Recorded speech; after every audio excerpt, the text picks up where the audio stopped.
Profile picture குட்டி பையன், ஆனா கிளியரா இல்லை. உன் முகம் நல்லா தெரியுது, ரொம்ப குட்டி பூவெல்லாம் வச்சிருக்க. உன்னை கிண்டல் பண்ணோன்னு பார்த்தேன், பட் வேண்டாம். நல்லா குழந்தைல எல்லாம் அப்படிதான் வைப்பாங்க, நான் பார்த்தேன். பட் கிளியரா இல்லை. நீ வந்து ஜூம் பண்ணி எடுத்துருக்க பிறகு ஸோ கிளியரா இல்லை. ஓகே, இப்போ சாப்பிட்டு கவிட்ட பேசிட்டு வரேன்.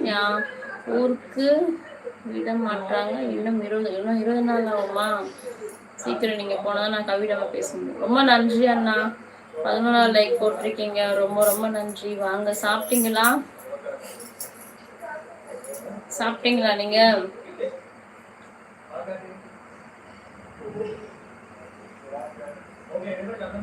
என்ன கிண்டல் பண்ண போறீங்க? பூ வச்சுட்டு இருக்கியா? எல்லாம் பிள்ளைங்களும் பூ வைக்க அந்த குழந்தைங்க குடிமெல்லாம் போட்டிருக்காங்க. அவங்களுக்கு யார் தூக்கி வச்சுட்டு இருக்கா உங்களை? சாரி, யார் தூக்கி வச்சுட்டு இருக்கா? அப்பாவா அது?